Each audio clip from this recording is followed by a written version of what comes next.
How about like the kids up here today? It's amazing. It's so cool for me. I've been here for 11 years, and those were all, the three kids who were up here were all Bay Shore kids. So Will, Bay Shore kid, Abby, Bay Shore kid, Josiah, Bay Shore kid, grew up here, and Josiah can sing the paint off the walls. Good grief. And if you don't know, if you were here last weekend, Kristen spoke. Josiah is Kristen's son. That family is a dynasty. Holy moly. Anyway, speaking of family, I'm starting this brand new family series today called Modern Family. And just an FYI, I was born in 1982. Yeah. Not exactly modern anymore. Now, if you're in denial about what modern means, and maybe you think modern includes like rotary dial phones and white wall tires on station wagons and Levi's jean jackets, come on, somebody. This is not modern. This is like vintage. This is old school. So I'm curious, how many of you grew up in what my kids call the 1900s? Come on, if you grew up in the 1900s, just shout jean jackets. Yeah, okay. Now, if you grew up in the 1900s like me, you'll get this. I have a theory that we grew up as what you call free-range kids. And I say free-range kids, everybody say free-range kids, by the way. Free-range kids. Okay, I think some of you 1900s kids, you're going to get this because when I was growing up, I would come home from school. My mom would say to me and my brother, she would say, hey, you all need to go outside, don't die, and don't come back inside until when? Dark or dinner. How many of you had this experience growing up? Yeah, we're just free-range kids. Now, what were my boundaries? What were my rules? Nothing. Don't die, okay? I had free range over the entire neighborhood. So here's some things that me and my brother would do as free-range kids, okay? One of the things that we would do is we had one Honda 50cc mini bike, and we had one electric blue banana seat bike, and we would get our fishing poles, and we would bike 3 miles, crossing a highway all by ourselves just to go bass fishing in Ingram's Pond. Now, I know you kids that grew up in the 2000s, you're like, well, did you have a helmet? No. Helmets were not invented yet. We were just, like in the 1900s, we were just cool with head injuries. It was just okay. And if we weren't fishing, I would go in my house, I'd get my BB gun, and then I would go deep into my woods by myself. I would pretend that I was Sylvester Stallone from Rambo, First Blood. And I'd be in the woods, and then I'd finally get thirsty, and I'd have to come back to the house. Now, could I go in the house to get a drink of water? No, because it wasn't dinner. It wasn't dark yet. And so what did I do? I drank out of the hose. Come on, how many of you free-range kids, you remember drinking out the hose? Yeah, listen, it tasted like hot rubber, mildew, disease, you know. We got to quench a thirst and, build up our immunity at the same time. It was amazing. Now, if you grew up in the 2000s, I know you're completely confused, and that is not your fault, okay? Because apparently us free-range kids grew up into paranoid parents. And I call you kids who grew up in the 2000s, okay, you are now Apple AirTag kids. Some parents literally put Apple AirTags in their kids' shoes so they can track them all day long. Like some of you, you're tracking your kid right now. You're like, oh, little Johnny, he's in the bathroom. We have a live feed. You want to see it? No, we do not. Listen, there are entire apps like Light 360 and Bark that like basically track your kids 24/7. How many of you free-range kids are glad that did not exist when you grew up? Oh my goodness. We'd be in so much trouble. And so much has changed since I grew up, okay? And so kids these days, when I was a kid growing up, by the way, I had to work for it to find out stuff I wasn't supposed to know about yet.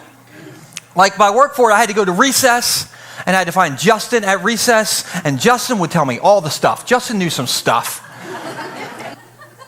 But kids these days, we do it live every Sunday. If you need me to change the mic? Okay, I'm good. I'm just going to pretend like that didn't happen. Okay. But Kids these days, they don't have to find Justin at recess to find out stuff they shouldn't know about. Why? Because in their pockets next to their hand sanitizer bottles is a phone. Right? And like phones, kids are exposed now to 24/7 news headlines. They got to deal with likes and followers and bullying and cyberbullying. And they're finding out about school shootings as they're happening. They're having to deal with digital temptation. And listen, if you're an Apple AirTag kid, you are not equipped to handle that. Why? Because none of us are. And here's my point. Okay, my point is I 100% believe it's harder to be a kid, a parent, and a grandparent today than ever before. Can I get an amen? Amen. It is, and listen, things have changed so much since I was a free-range kid. And being a healthy, modern family, it is hard, people. But here's the thing. No matter if you're a free-range kid or an Apple AirTag kid, I 100% believe that the things that make a modern family healthy has not changed. Why? Because God hasn't changed. And God's word hasn't changed. And God's dreams for your family hasn't changed. In other words, what makes a modern family healthy hasn't changed just because our world has changed. Can I get an amen from somebody on that? And so today, my goal is super simple. I just want to give you, and we'll put this on the screen, I want to give you 3 tips for a better family. Not to be confused with 3 tips for a new family. 3 tips for everybody say better family.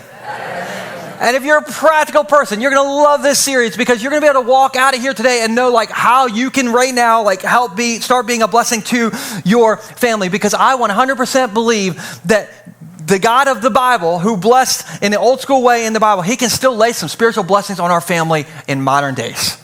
Now, speaking of families, how many of you have a little bit of crazy in your family? Like if your family could star on that show Cops, just raise your hand. That's right. I promise you, I could one-up all of y'all with some of my family stories, but I'm not going to do that because anything I say can and will be held against me in the court of law from the crazy family. But this will make all of us feel better. 100% of the families in the Bible were jacked up. There is not a family in the Bible where you can be like, oh, we should be like that family. It does not exist. And maybe you're like, well, I don't know about that. What about Adam and Eve? Have you heard of their kids, Cain and Abel? Yeah. The cops definitely showed up for that one. Oh, well, what about Bible superheroes like, Noah? Noah spent all this time on a boat with his family. Oh, yeah. Well, guess what? After spending all that time on the boat with his family, the first thing he did after he got off the boat was he got drunk, naked, and blacked out. That's in the Bible. Some of you are like, that's just like a Friday night in my house. Listen,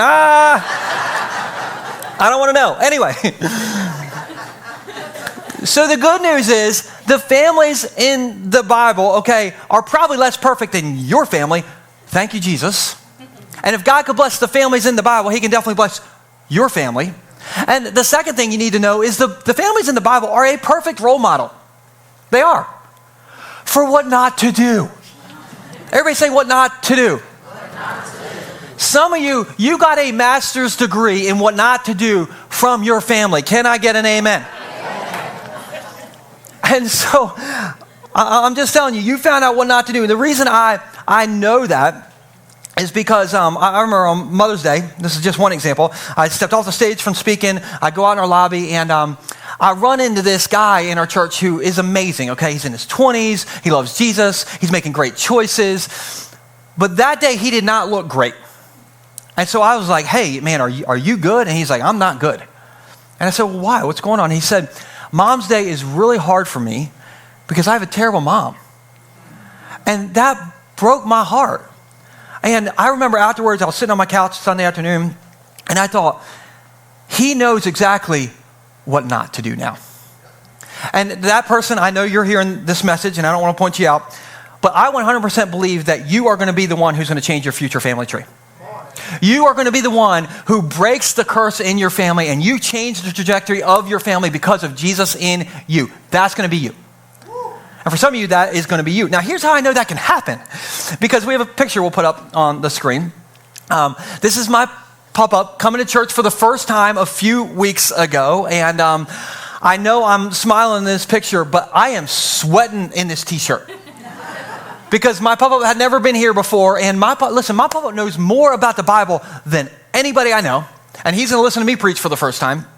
And I was also nervous this day. I didn't know he was coming, but I was nervous this day because I thought, he might meet some of you all. And so I was like, Lord, help him not sit next to so-and-so. You know who they are, Lord. No, but the cool thing about my pop-up is before my pop-up in my family, nobody was a Jesus follower. Nobody. Zero, zilch, nobody. And not to air all my family's dirty laundry, but my grandfather's parents, my great-grandparents, when they got married, they may or may not have been in the middle of committing a felony. And there was in their marriage addiction issues and violence and I don't know. But let me just say, lions, tigers, and bears, oh my. A lot of stuff. And my papa got a front row seat of what not to do in his family. But in the 60s, he was sitting in his lazy boy chair reading the Bible. There's a long story about this. He gave his life to Jesus in that chair, and he, in that moment, started to change our family tree. And my family, listen, my family is not perfect today, all right? Like, we still may show up on that show Cops, okay? We might. But here's how he changed our family tree. On that side of the family, everybody's a Jesus follower now. Went from nobody to everybody. There are 6 pastors on that side of the family, leading 4 different churches in Sussex County this morning. All because, listen, this campus wouldn't exist without him. I wouldn't be standing up here without him. All because he figured out what not to do. Some of you, that is your takeaway. You are going to be the one who's going to change your family tree because of Jesus in you. Now, speaking of families, maybe my favorite jacked up family in the Bible is this one. We'll put an AI picture up of, I'm trying to steal Nate's ideas of using AI for everything. So AI created this family picture. You don't know who this is yet, but this is Isaac, and this is Rebecca, and this is Esau, and this is Jacob. Now, AI is supposed to be intelligent, right? AI is stupid. You want to know why? Because these people look happy. And if you know the story, they were like an episode of the Jerry Springer Show in this family. Isaac's favorite son was Esau. Rebecca's favorite son was Jacob. By the way, parents, how many of you have a favorite kid? No, I'm just kidding. Don't answer that. Do not. They each had their favorite kids. And one day, Isaac got old. He got blind, and he was about to die. And in the Old Testament, the family patriarch would give a blessing over the family. He would basically read out the will to the family, and it was called the blessing. Everybody say the blessing. And what would happen is the oldest son, who would be Esau in this case, would get all the family good stuff, like all the good stuff. And then the younger son, which would be Jacob in this case, would get all the stuff the family had ordered off of Temu.com. All the leftovers, all the stuff. And so Rebecca was like, no, I want my favorite son, Jacob, to get some of these goods. So she's like, okay, all right, Jacob, your dad is old, blind, and about to die. So we're going to trick him. So I want you to steal Esau's fur jacket. You're going to wear that, and that's going to have fur on the outside. And look how hairy your brother is. And so when your dad touches you, he's going to feel that fur. He's going to think it's Esau. He's going to smell Esau's smell, because can't you just smell Esau through this picture? He just smells. And he's like, we'll trick your stupid old dad into giving you the family blessing. And so that's what happened. We have another picture, okay? So Rebecca, the schemer's in the background. We got the fur coat with Jacob. Isaac is blind. He doesn't even know what's going on. He's blessing Jacob. And Esau found out about this. In the next picture, Esau, not happy. Everybody say not happy. And so Esau was like, I'm going to kill you, Jacob, as soon as our dad dies. And it split the family apart. And for the next 20 years, Jacob was on the run because he thought his brother Esau was going to kill him. This is in the Bible. Read Genesis 27 after church today if you want to read this story, and you'll feel better about your family. Because this family is an example of what not to do. Everybody say what not to do. But there are, I think, 3 takeaways of what to do from this family disaster. And these takeaways will work if you're a parent. They will work if you're a grandparent. They'll even work if you're a pet parent. So if you own a cat, I'm giving you my first tip ever, okay? So I'm turning over a new leaf. Okay, so 3 tips on how you can have a better, not a new family, a better family. Number 1 is never underestimate the power of appropriate and meaningful touch. Now, does anybody have a favorite song right now? Anybody have a favorite song and you want to shout me down on what it is? What is it? It's called What a God. What a God. Yeah. Do you know who sings that song? I don't. You don't. But just by the title, what a God. We're going to stick with that. That's the most, these people didn't have as much of a spiritual answer as that. But that's a good answer. Okay. Now, when I was growing up, speaking of favorite songs, my mom drove a 75-foot-long Oldsmobile station wagon, and we listened to the Light FM radio station in the state. How many of you are old school Sussex County? You know about the Light FM? Oh, cool. 3 of us. The rest of you, we're glad you're here. So my mom would, by the way, as a free-range kid driving in the station wagon, I didn't have to wear a seatbelt. You know why? Because in the 1900s, your mother was the seatbelt, her arm. How many of you know about that mom arm seatbelt? It's like someone pulls out in front of you, that mom arm will come across. Anyway, so in our family station wagon, my mom's favorite song on the Light FM would come on. It would be Kathy Tricoli singing, "Go Light Your World." Anybody know this song? No. Okay, well listen, my mom, she would turn into Kathy Tricoli in the car. She'd start, DJing in there, and she'd be like, "Light your candle, go light your world." And she's like singing it over me and my brother, and like, and I'm in the car, and eye level with me in old cars was like the cigarette lighter. I'm like, I'm gonna get the cigarette lighter. I'm gonna light the dashboard on fire is what I'm gonna do. My mom loved that song in our station wagon. Now, my mom doesn't drive a station wagon anymore. She drives a Buick. And I'm not going to make an old person Buick joke. I will not do it. I have one, but I'm not going to use it. And her favorite song now is not that Kathy Tricoli song. It's the song, "The Blessing."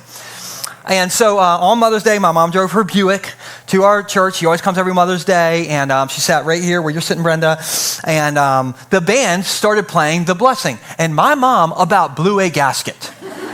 Okay, she is like fists bumping in the air. I'm pretty sure she did 2 hops this time. Like she was electric slide. She was in, man.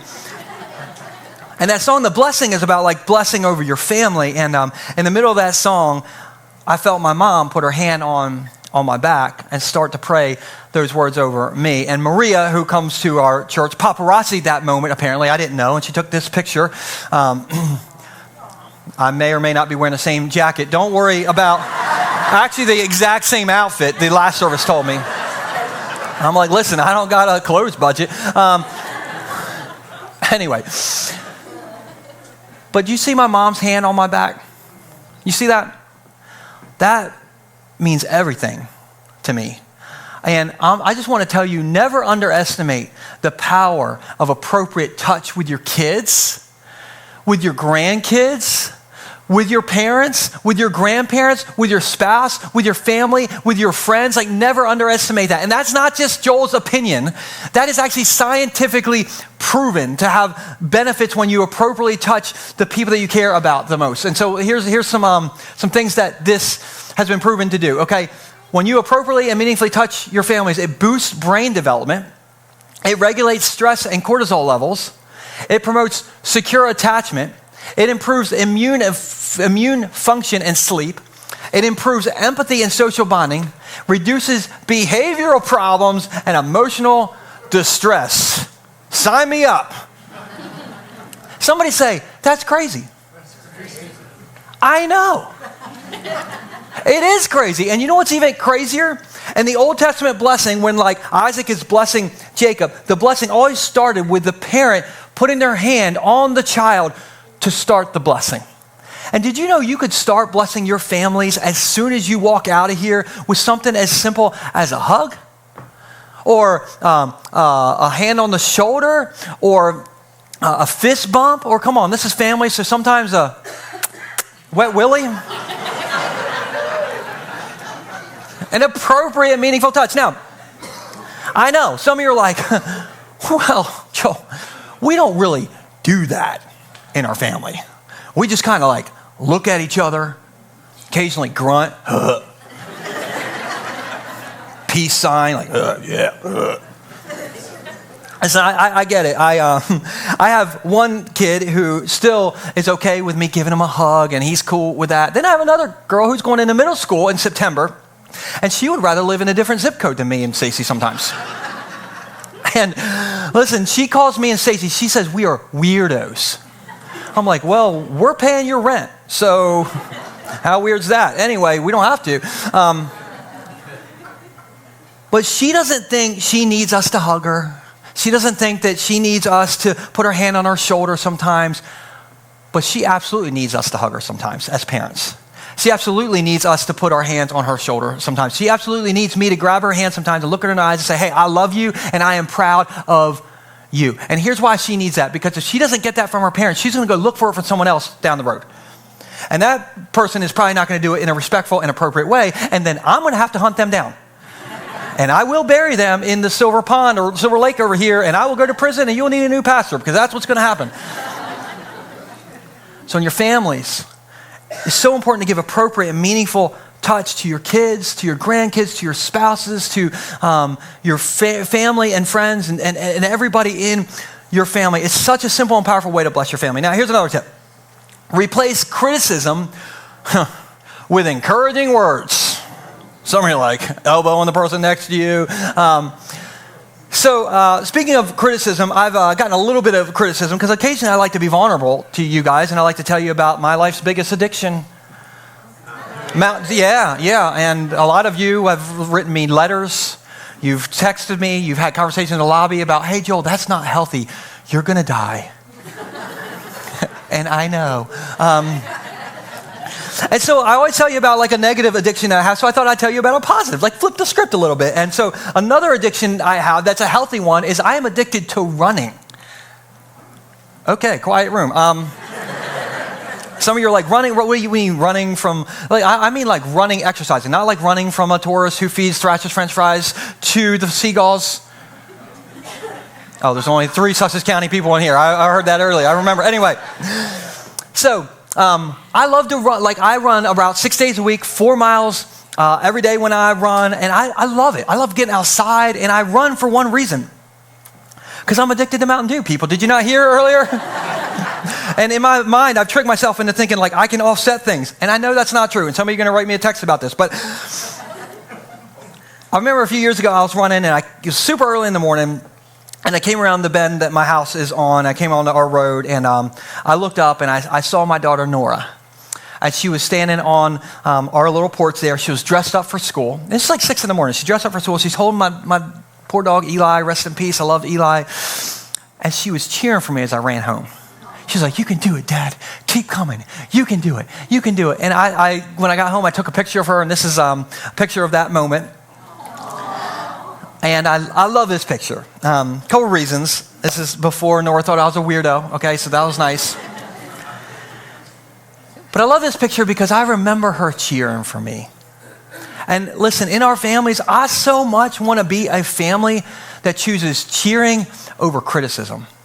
Listen, what would happen in your families if you're like, hey, kid number 1, oh my goodness, look at your report card. You got 2 A's and a B, big brain right here. Like, this is amazing. Come here, give me a hug.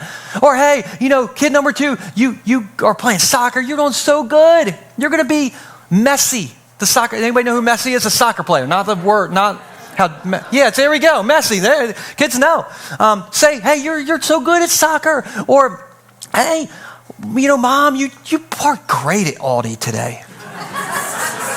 You didn't run over the parking bumper or nothing. I mean, it's just great park job. Or, hey, Dad, great barbecue. What's that? You got it from Mission Barbecue? You got it ordered on Uber Eats? That's okay, but Dad, you still use the app. That's a big step. Just choose encouragement. Choose to cheer each other on over criticizing each other. And I want to be the family member that always encourages the people that I love the most. And so I have this motto, a personal motto that I try to live by. Maybe you've heard this before. But my personal motto is, when it comes to my family, and really anybody, if I think something good, anything, I say it. If you think something good, say it. Not to be confused with if you think something, say it. These will give you 2 different outcomes, okay? If you think something good, say it, spray it. Guys, cheer on your kids, cheer on your grandkids, cheer on your spouse, cheer on your parents, cheer on your grandparents, cheer on your cousins, cheer on your uncles, the ones who got the weird conspiracy theories, just cheer them on. Not their theories, but cheer them on. And what if you made it your job to be a cheerleader in your family? Everybody say, that's my job. Now, here's why I say that. Bible superhero Peter, in 1 Peter chapter 3, that whole chapter is dedicated to like the things that make a family healthy, the things that make a family good. In the middle of the chapter, Peter just stops. He's like, I need to sum this all up. And this is what he says, summing up, be agreeable, be sympathetic, be loving, be compassionate, be humble.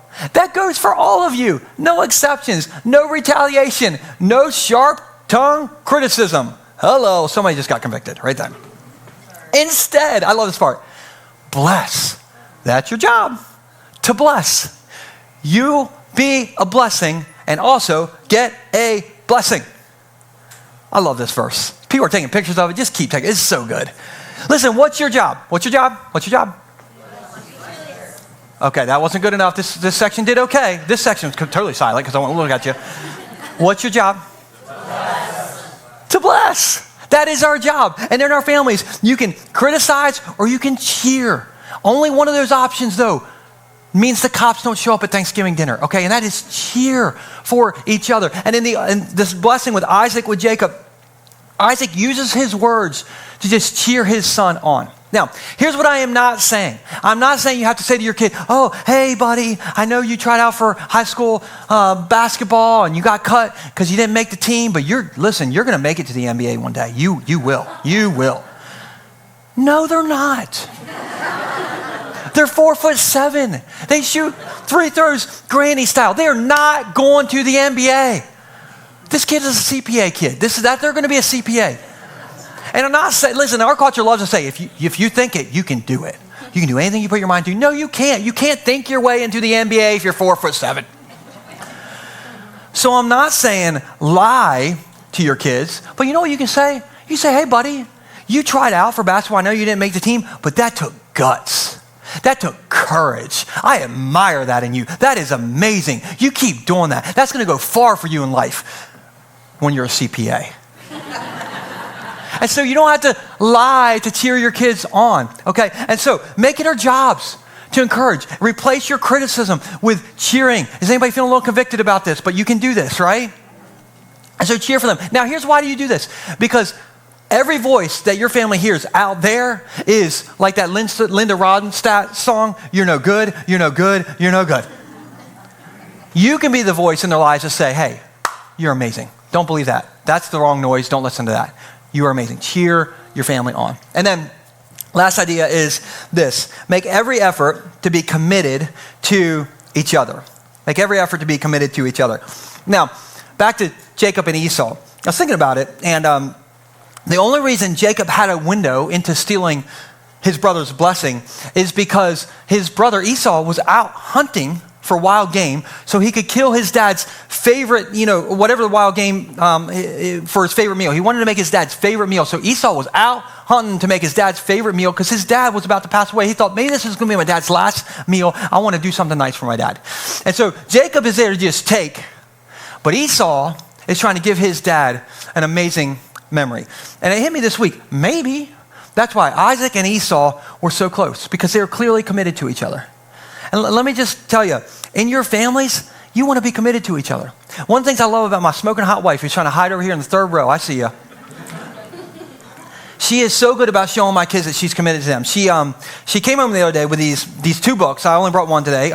One says Letters to My Son. The other one says Letters to My Daughter. And I don't know where she got these. Probably that non-food aisle at Aldi, maybe. I don't know. I hate that aisle.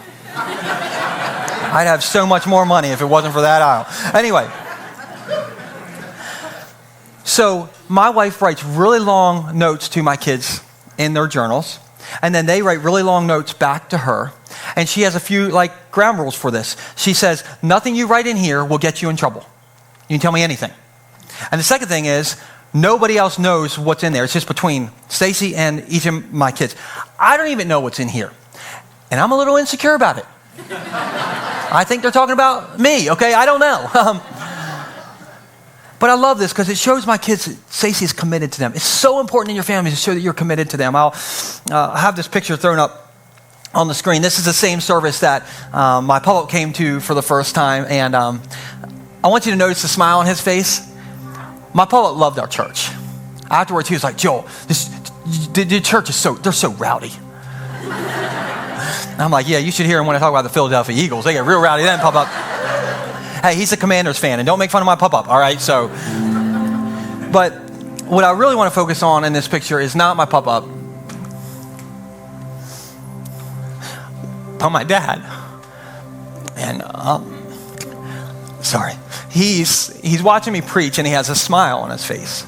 And I want my dad's approval. That's hardwired into all of us. And I remember a while back, I was sitting in my office talking to my dad, and he said to me, Joel, sometimes kids will grow up and they'll wonder what their parents think about them. And he said, if you ever get in that mode, he said, I want you to know that when I'm not preaching, I come and listen to you preach. And when my friends are in town, from out of town, from Pennsylvania and Texas, I bring them to your campus to hear you preach. And he said, that's because I'm proud of you, and I'm committed to you, and I love you. And that meant everything to me. And my dad has shown me that he's committed to me. Now, I don't want to paint the wrong picture. My dad is not perfect. One time my dad showed my kids deer birthing videos when they were 4 years old. You would not believe the questions I got after that. I mean, I wish I could forget it, all right? But I'll never forget that my dad has shown me that he is committed to me. And if you want to bless your families, show your families that you're committed to them. And commitment in your families means showing up for them. It means showing them grace when you want to show them the door. Hello. It means doing what they want to do instead of what you want to do sometimes. It means listening to them, like actually listening to what they're saying. And you might be like, well, why would I show my family that I'm committed to them, or do this encouraging word thing, or why would I do like the appropriate, meaningful touch thing? And here's why. We'll put this on the screen. The two most important things in your life is your relationship with your family and your relationship with Jesus. These are the two most important things in your life. Well, one day I'm going to be old and bald.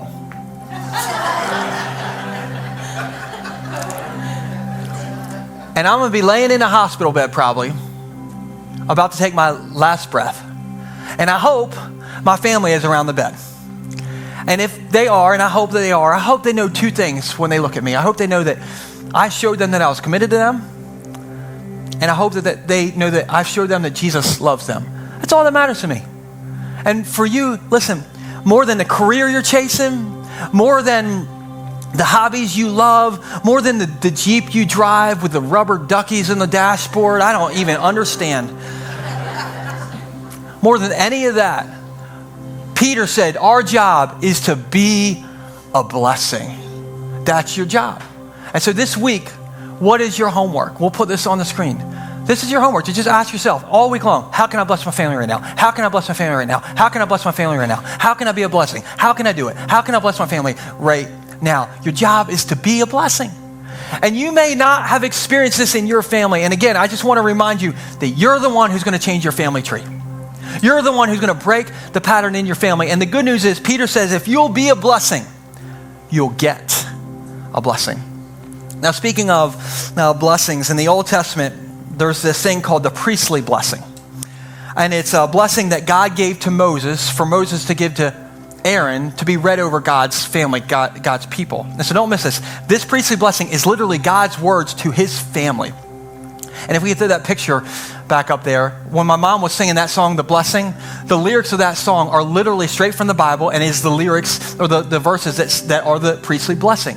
And so today, what I want to do is I want to read these verses or pray these verses over you and your families. And if you've never had a family that's been committed to you, I just want you to know you have a heavenly Father that is committed to you. So if you just bow your heads, and I just want you to imagine God saying this over you. This is a priestly blessing. May the Lord bless you and your family, and protect you and your family. May the Lord smile on you and your family, and be gracious to you and your family. May the Lord show you and your family his favor, and give you and your family his peace. That's God's priestly blessing over you.